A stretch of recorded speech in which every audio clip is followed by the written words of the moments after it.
अस्सलाम वालेकुम, नमस्कार, सत श्री अकाल एंड गुड इवनिंग। मैं हूँ आरज़ू काज़मी और आज मैं बहुत परेशान हूँ। मैं आप लोगों को क्या बताऊँ, इतनी मुश्किल से मैं जो है ना वो अपने आँसू सॉरी ज़्यादा हो गया। अपने आँसू रोक कर और मैं वीडियो करने के लिए आई हूँ, इसलिए कि आप लोग तो जानते ही हैं, अभी ज़्यादा टाइम नहीं गुज़रा है कि ऑपरेशन सिंदूर हुआ था और आधी रात को मोदी जी ने जो है वहाँ से मिसाइल चलाने इंडिया से शुरू कर दिए थे और हम लोग जो सोए हुए थे हम उठकर अरे अरे अरे क्या हो गया करके, और हम उसी वक्त जो है बैठ गए और लाइव आपको हमने उस वक्त न्यूज़ देनी शुरू कर दी थी कि जी इधर से मिसाइल आ रहा है, उधर से मिसाइल आ रहा है। अभी ये सब कुछ चल ही रहा था, उसके बाद शुक्र है कि 2-4 दिन में जो है ये मामला जो है वो खत्म हुआ और लड़ाई भड़ाई जो है वैसे भी अच्छी चीज नहीं होती, तो वो हमने लड़ाई लड़ना बंद किया। लेकिन अभी इस वक्त जो कुछ ईरान में हो रहा है उसको देखकर और भी ज्यादा घबराहट आ रही है। वैसे तो हिंदुस्तान पाकिस्तान के दरमियान जब लड़ाई हुई थी तो पाकिस्तान और इंडिया आपस में लड़ ही रहे थे ना। अभी तो ना हमारा कोई लेना ना देना, ना हम लड़ रहे हैं, हम चुपचाप बैठे देख रहे हैं। लेकिन ऐसे में भी आप लोग जानते हैं कि जाहिर है कि कहीं पे झगड़ा हो रहा हो और वहां पर हम तमाशाई की तरह ना चले जाएं, वो भी फुकड़ के तमाशाई, तो ऐसा तो कम ही होता है। तो इस वक्त इसराइल, ईरान और अमेरिका जो है वो आपस में लड़ रहे हैं और ईरान ने जो है वो बाकी की गल्फ कंट्रीज को भी अपने साथ लपेट लिया है। उन्होंने जाहिर है कि बहरीन पे, कुवैत पे, कतर पे, यूएई पे, सऊदी अरेबिया पे कोई कंट्री ऐसी नहीं छोड़ी गल्फ की जहां पे कि शायद ईरान ने अटैक ना किया हो। और लेकिन उन जैसे बार बार कहा जाता है कि जी सिर्फ उस जगह पर अटैक किया जहां पर के अमेरिकन बेसिस है, या अमेरिका ने अपने कोई कह लीजिए कि वहां पर फाइटर जेट वगैरह खड़े किए थे, वहां पर अटैक किया है ईरान ने। और इस तरह से करके वो जो डोनाल्ड ट्रंप जो अपने आप को बहुत बड़ी तोप समझते हैं, उनका ख्याल था कि वो कुछ ही दिन में ईरान को मजा चखा देंगे और उसके बाद ईरान उनके आगे हाथ जोड़ेगा कि जी मैनू माफ कर दो। अच्छा, ईरान में पंजाबी नहीं बोलते, कोई बात नहीं, तो जी मुझे जाने दीजिए और उसके बाद इस तरह की कोई बात होगी। लेकिन ऐसा हुआ ही नहीं। और साथ ही साथ जितनी गल्फ कंट्रीज हैं उनकी भी जिस तरह से बैंड बजी, तो उन्होंने भी यकीनन डोनाल्ड ट्रंप से कहा होगा हबीबी हैया हैया, ये क्या हो रहा है भैया।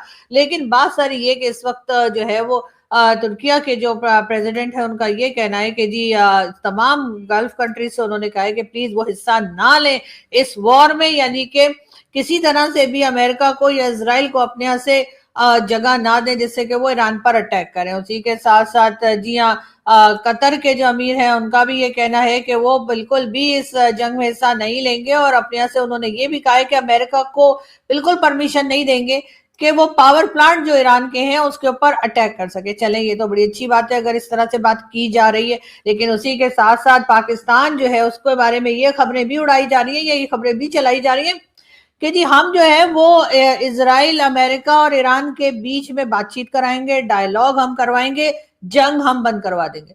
अपनी जंग हम बंद नहीं करवा पा रहे और जो अफगानिस्तान के साथ चल रही है, रोज कान के नीचे आपको पता है ना 3-4 लगा के जाते हैं। और उसके साथ साथ बलूचिस्तान में जो कुछ चल रहा है वो भी हमसे कंट्रोल नहीं हो रहा। लेकिन क्या है कि हम ना किसी दूसरे को जाके ना आइडिया बहुत अच्छा देते, लेकिन जैसे बहुत से लोग होते हैं ना, आपको कोई भी प्रॉब्लम हो तो उस प्रॉब्लम का हल उन लोगों के पास होता है, लेकिन उनके खुद के घर में या खुद अपने आप में जो प्रॉब्लम होती है उसको वो सॉल्व नहीं कर पाते, लेकिन दूसरे को मशवरा बहुत अच्छा देते हैं। तो हमारा भी हिसाब किताब कुछ उसी तरह का है कि हम भी मशवरा बहुत अच्छा देते हैं, चाहे हम अपने ऊपर इम्प्लीमेंट कर पाए ना कर पाए। अफगानिस्तान के साथ जो हमारा झगड़ा चले उसको हम बढ़ाते चले जाएं और हम कहें नहीं अब तो हम छोड़ेंगे नहीं।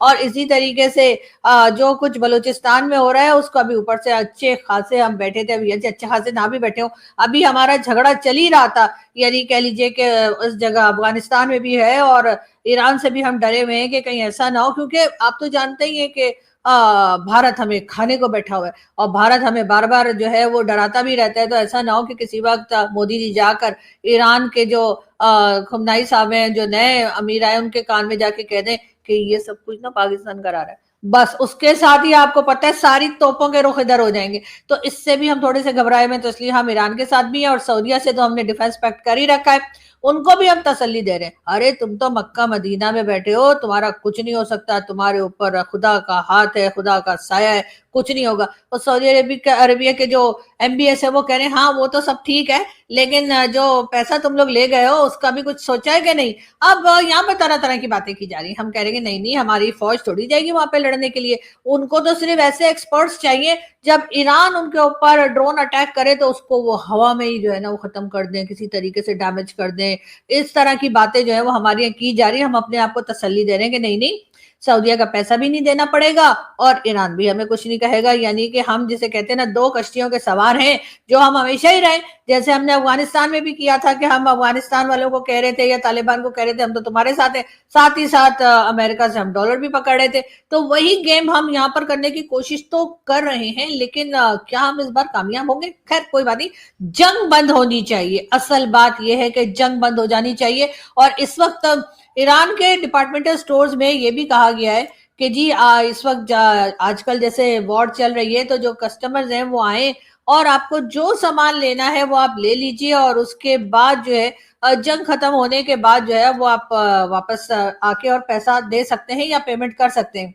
आप सोचिए अगर इस तरह की ऑफर पाकिस्तान में होती, और हमारे यहाँ तो हल्का फुल्का मतलब जरा सा भी कोई ड्रोन चल गया होता या जरा सा भी कुछ हो गया होता, हमारे लोगों ने तो पूरे के पूरे डिपार्टमेंटल स्टोर उठा के घर पे ले आने थे कि पता नहीं आगे कुछ मिले या ना मिले। और जंग के बाद पैसा देना है, तो जंग के बाद पैसा कौन देता है, किसको याद रहता है?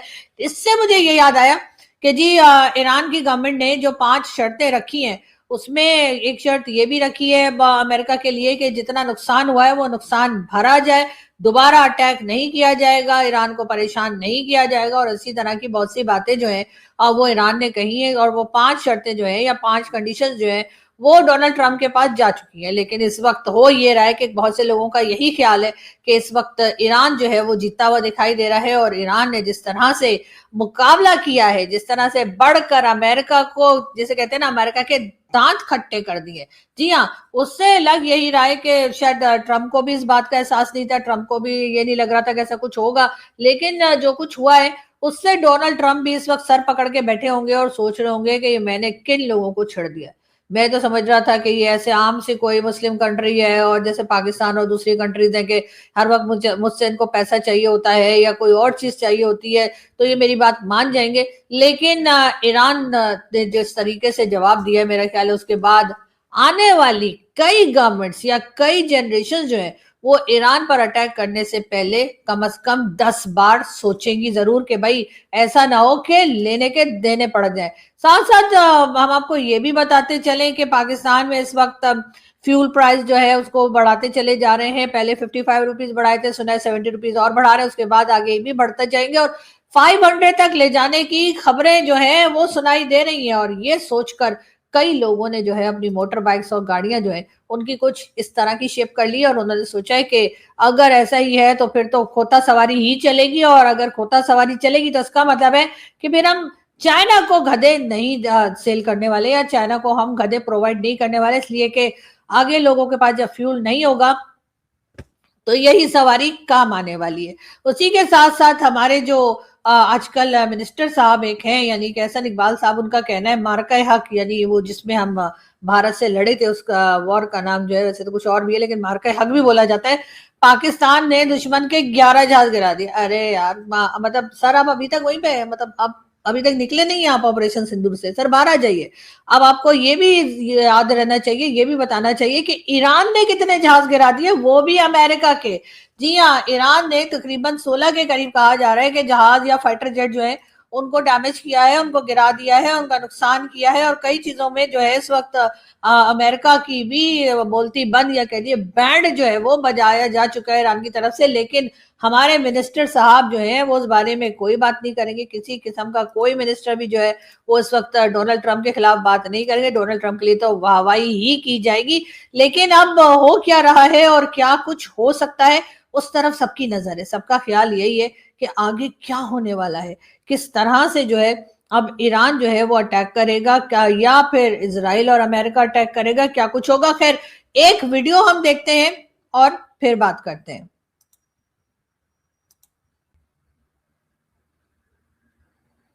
लेस ये फ्लीट्स होती हैं और इसको भी चीरने का प्रयास किया गया, और लो एंड टेक्नोलॉजीज की मदद से ईरान ने चाहे कुछ भी बोल दीजिए, वो कहते हैं ना नाक लोहे के चने, नाको क्या बोलते हैं, कुछ ऐसे बोलते हैं, नाक को के वो लोहे के चने चबा दिए या कुछ समथिंग लाइक दैट। तो ये वो वाली कहानी हो चुकी है अमेरिका के लिए। मैं यहाँ पर बताती हूँ, कर्नल दानवीर हैं ये, और ये मेरे ख्याल है नाक को चने चबा दिए बोलना चाह रहे हैं, जो कि एक मुहावरा है। और कहा ये जाता है कि मतलब अगर कोई बहुत टफ टाइम दे तो कहते हैं कि जी उसने तो नाको चने चबा दिए। तो बिल्कुल मेरा ख्याल है कि कर्नल दानवीर यही बताना चाह रहे हैं, लेकिन खैर कर्नल साहब की वीडियो आप लोग देख सकते हैं, उनके चैनल का लिंक मैं इस वीडियो के साथ शेयर कर दूंगी।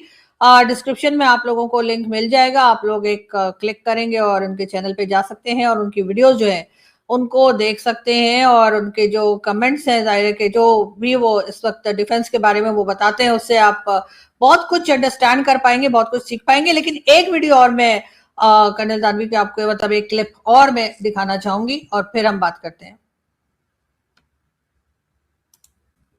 और इस वीडियो में कर्नल दानवीर ये बताना चाह रहे हैं, ये बता रहे हैं कि क्या क्या पॉसिबिलिटीज हो सकती हैं जिससे कि कह लीजिए कि ईरान ने जो एक तरह से बंद कर रखा है स्ट्रेट ऑफ हॉर्मुज, उसको कैसे खुलवाया जा सकता है या कैसे उसके ऊपर दोबारा से काम शुरू किया जा सकता है। खैर वीडियो सुन लेते हैं और या क्लिप सुन लेते हैं और फिर बात करते हैं। क्या वो स्ट्रेट ऑफ हॉर्मुज के आसपास जो इर्द गिर्द जो छोटे छोटे आइलैंड्स हैं, क्या उनको कब्जा करके स्ट्रेट ऑफ हॉर्मुज को मुक्त कराएगा, या पाकिस्तान की तरफ से कोस्ट लाइन के साथ साथ चलते हुए और वो स्ट्रेट ऑफ हॉर्मुज को सिक्योर करेगा, ईरान की साइड के कुछ पहाड़ और वो इलाके कैप्चर करके और उस इलाके को सिक्योर करेगा, जिससे कि स्ट्रेट ऑफ हॉर्मुज के अंदर ईरान के जो IRGC के लोग हैं ना देख सके, ना निशाना लगा सके और ना वो अपने हथियार आसानी से फायर कर सके। तो ये कुछ ऐसे ऑप्शंस हैं अमेरिका के पास जो वो एक्सरसाइज कर सकता है। वो अरब वर्ल्ड से भी ये काम कर सकता है। US एक्सपीडिशनरी फोर्सेस के अंदर एम्फीबियस असॉल्ट ग्रुप्स हैं जो कि जमीन से यानी कि अरब साइड से वो पर्शियन गल्फ को बोट्स के ऊपर क्रॉस करें और शोर लाइन पर पहुंचकर और इलाके को कब्जा करें। तो पर्शियन गल्फ से भी जा सकते हैं और पाकिस्तान की कोस्ट लाइन से भी आ सकते हैं और दोनों तरफ से भी आ सकते हैं। तो ये कुछ ऑप्शन है, इसकी कीमत लेकिन बहुत होगी। और जी, तो ये थे कर्नल दानवीर और ये बता रहे थे कि क्या ऑप्शंस हो सकती हैं। और यहाँ पर मुझे हेरा फेरी फिल्म का एक डायलॉग याद आ रहा है कि जोर जोर से बोल कर सारे प्लान बता देना।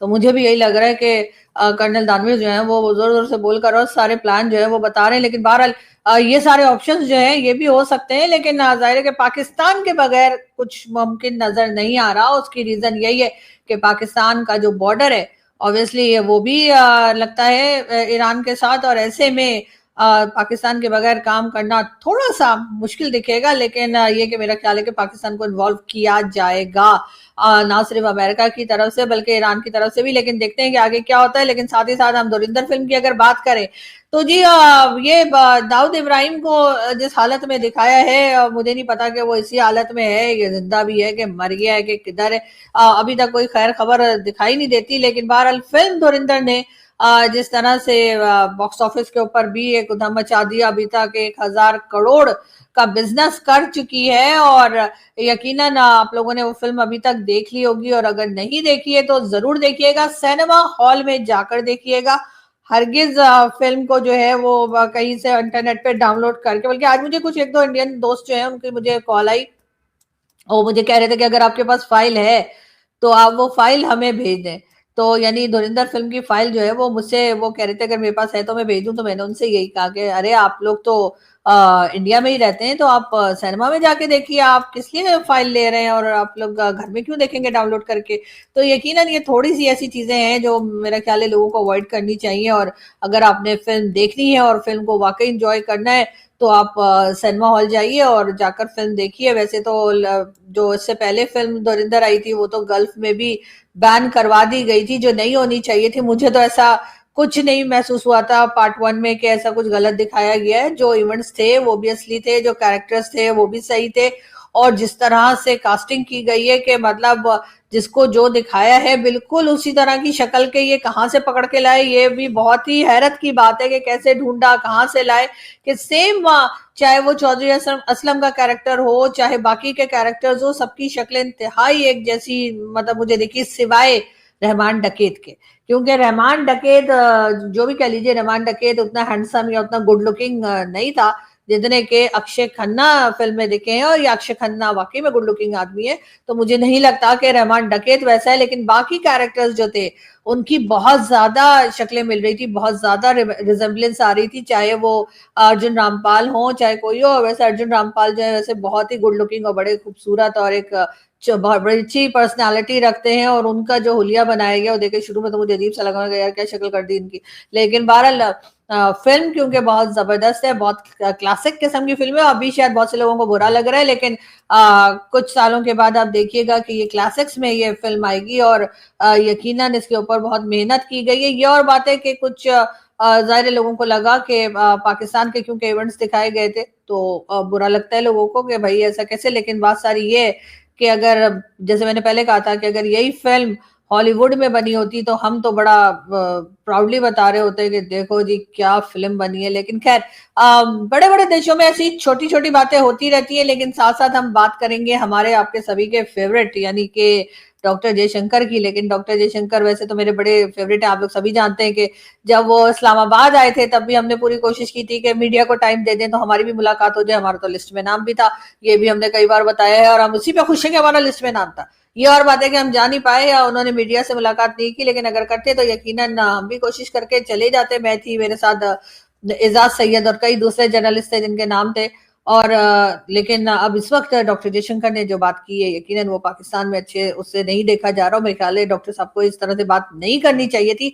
और जो उन्होंने कहा है वो ये कि उन्होंने पाकिस्तान के लिए दलाल का वर्ड यूज किया है, और जाहिर है कि ईरान और अमेरिका, ईरान और इजराइल भी कह सकते हैं, लेकिन वैसे ईरान और अमेरिका ही हमारे यहाँ कहा जा रहा है, इसलिए कि अगर हम ये लड़ाई रोकने में कोई रोल प्ले करते हैं तो इसका मतलब है हम इजराइल के साथ भी काम कर रहे हैं। लेकिन हम जाहिर मानेंगे नहीं, उससे क्या है कि थोड़ी हमारी नाक कटती है, थोड़ी हमारे गलत इंप्रेशन पड़ता है जो कि ऑलरेडी पड़ रहा है। लेकिन खैर ऐसा तो और भी कई कंट्रीज कर रही हैं। डॉक्टर साहब, डॉक्टर जयशंकर से मैं रिक्वेस्ट करूंगी कि और भी कई कंट्रीज जो हैं वो इस वक्त कोशिश कर रही हैं, जिसमें गल्फ कंट्रीज भी हैं और कई दूसरी यूरोपियन कंट्रीज भी हैं जो ये कोशिश कर रही हैं कि इस वक्त जो लड़ाई चल रही है ईरान, इजराइल और अमेरिका के बीच उसको रुकवाया जा सके और उस जंग को रोका जा सके। तो मेरा ख्याल है ऐसे में अगर पाकिस्तान भी रोल प्ले कर रहा है तो ये सर इस किस्म के वर्ड्स जो हैं आपको सूट नहीं करते। आप इस तरह के वर्ड्स जो है, मैं रिक्वेस्ट ही कर सकती हूँ कि आप प्लीज पाकिस्तान के लिए इस्तेमाल ना करें। हाँ, ये और बात है कि आपको हम लोग अच्छे नहीं लगते, वो एक अलग ही मैटर है कि क्यों अच्छे नहीं लगते, वो एक लंबी डिबेट है और उसको कई बार हम डिस्कस भी कर चुके हैं अपने शो में। लेकिन इस वक्त अगर पाकिस्तान ऐसा कर रहा है तो वैसे अगर पाकिस्तान कोई रोल प्ले कर रहा है तो डेफिनेटली पाकिस्तान इसलिए रोल प्ले नहीं कर रहा है कि हमें कोई बड़ा शौक है हर जगह जाकर लड़ाई झगड़ा खत्म करवाने का। लेकिन ये जरूर है कि इस वक्त अमेरिका ऐसा चाहता है और अमेरिका के साथ तो हम हमेशा से खड़े हैं और शायद हमेशा ही खड़े रहेंगे। तो इसलिए इस वक्त जो कुछ चल रहा है वो कहीं ना कहीं उसमें डोनाल्ड ट्रंप का रोल है, और डोनाल्ड ट्रंप पाकिस्तान को इस वक्त चाहते, जाहिर है कि पाकिस्तान एक ऐसी जगह पर है या ऐसा हमारी लोकेशन ऐसी है जिसकी वजह से जो है वो हमारे साथ ईरान भी है, हमारे साथ भारत भी है, चाइना भी है और अफगानिस्तान, सभी के बॉर्डर लगते हैं। तो कहीं ना कहीं हमारा रोल प्ले करने का हमें टाइम या वक्त या कह लीजिए कि मौका लग ही जाता है। जाते जाते मैं ईरान के लिए जरूर कहना चाहूंगी कि ईरान ने जिस तरीके से रिस्पॉन्ड किया है बहुत बड़ी ताकत को, अमेरिका को और अमेरिका के साथ साथ इजराइल को, उस पे यकीनन उनको जो है वो मुबारकबाद तो बनती है और सल्यूट भी बनता है, इसलिए कि अपने से कई गुना बड़ी ताकत से लड़ जाना जो है उसके लिए बहुत बड़ा जिगरा चाहिए, उसके लिए बहुत हिम्मत चाहिए। बहुत से लोग हार मान जाते हैं, बहुत से लोग डर जाते हैं, बहुत सी कंट्रीज जो है वो अमेरिका की हर बात पे हाँ में हाँ मिला देती हैं, जिसमें पाकिस्तान भी शामिल है। लेकिन ईरान ने ऐसा नहीं किया, ईरान के लोग डट गए, ईरान के लोग लड़े, उन्होंने भरपूर तरीके से जवाब दिया। ये और बात है कि जो गवर्नमेंट वहां पर थी या है, अगर वो वही काम करती है जो पहले गवर्नमेंट कर रही थी तो मैं तो हरगिज उस गवर्नमेंट का के साथ नहीं हूं, मैं बिल्कुल उन्हें पसंद नहीं करती। लेकिन इस वक्त जो ईरान के लोगों ने, ईरान की जो इस वक्त गवर्नमेंट है, उन्होंने जिस तरह से रिस्पॉन्ड किया है अमेरिका को और डोनाल्ड ट्रंप को, इसलिए कि डोनाल्ड ट्रंप को कोई राइट नहीं है कि वो किसी जगह जाकर और इस तरह से रिजीम चेंज के नाम पर लोगों को मार डालें, वहां पर अटैक करें, जबकि सभी जानते हैं कि रिजीम चेंज का मसला नहीं है, ये सिर्फ और सिर्फ वहां पर चीजों पर कब्जा करना, वहां पर ऑयल और जो जो कुछ है ईरान में उसके ऊपर कब्जा करने का ही एक तरीका है। अमेरिका का, वरना अमेरिका को कोई फर्क नहीं पड़ता कि कहां पर क्या हो रहा है। इसलिए कि अगर ऐसे ही होता तो अफगानिस्तान में जिस तरह से बच्चियों के स्कूल बंद किए जा रहे हैं, फीमेल्स को तंग किया जा रहा है, बाकी जिस तरह से लोगों के साथ सलूक हो रहा है, उस पर डोनाल्ड ट्रंप का खून क्यों नहीं खोलता। तो उस पर भी उनको गुस्सा आना चाहिए, वहां पर भी रोक टोक होनी चाहिए। और इसी तरह से और भी कई जगह हैं जहां पर गलत हो रहा है, तो क्या डोनाल्ड ट्रंप ने वहां पे ऐसा कुछ किया है? डोनाल्ड ट्रंप सिर्फ उन कंट्रीज में जाकर अटैक कर रहे हैं, उन कंट्रीज में जाकर कब्जा करने की कोशिश कर रहे हैं जहां से उनको कुछ मिल जाने का, चाहे ऑयल हो, चाहे कह लीजिए रेयर अर्थ मिनरल्स हो, उसके ऊपर कब्जा करने के लिए डोनाल्ड ट्रंप कोशिश कर रहे हैं। और ये बात अब बहुत लोगों को समझ आ गई है। भारत में भी ईरान के लिए काफी साथ दिया जा रहा है, और लोग जो है, भारत के लोग भी जो है वो ईरान को सपोर्ट कर रहे हैं, और अमेरिका को हर तरह से, अमेरिका के खिलाफ प्रोटेस्ट भी चल रहे हैं। पाकिस्तान में भी ऐसा ही हो रहा है, लेकिन जाहिर है गवर्नमेंट लेवल पे या जो गवर्नमेंट ऑफिशियल्स हैं उस लेवल पे कहानी कुछ और है, और वो सभी को पता है। बहरहाल यहाँ से हम चलते हैं, आपसे मुलाकात होगी बहुत जल्द। आप बस दुआ कीजिए कि ये वॉर जो है वो रुक जाए और मजीद लोगों की जाने ना जाए, मजीद नुकसान ना हो, इसी में भलाई है। वरना तो सभी जानते हैं कि अगर ये वॉर अप्रैल तक चली गई और उससे आगे बढ़ गई तो क्या कुछ हो सकता है। हर तरफ जो है वो, चाहे फ्यूल हो, चाहे गैस हो, और कई दूसरी चीजों की शॉर्टेज जो है वो पड़ सकती है। मैं ये जरूर कहूंगी, जो लोग मेडिसिन पे हैं या किसी किस्म की भी आपके घर में कोई ऐसे लोग हैं जो मेडिसिन यूज करते हो, तो पहले से उनके लिए कुछ मेडिसिन लेकर एक्स्ट्रा रखें, क्योंकि चीजों की शॉर्टेज आ सकती है। और ऐसे में अगर कोई रेगुलर कोई मेडिसिन खाता हो और उसको ना मिले तो उसको काफी ज्यादा प्रॉब्लम या काफी ज्यादा दिक्कत आ सकती है। तो अपना बहुत ख्याल रखिए, हंसते रहिए, मुस्कुराते रहिए, और दुआ कीजिए कि हालात सही हो। ये लड़ाई झगड़े करना कोई अच्छी बात नहीं होती, चाहे दो लोग लड़ रहे हो, चाहे दो कंट्रीज लड़ रही हो। बहरहाल नुकसान बाकी लोगों का भी होता है, डैमेजेस बाकी लोगों को भी मिलते हैं। तो इसलिए दुआ रखिए और दुआ में याद रखिए। बहुत जल्द फिर मिलेंगे। Thank you.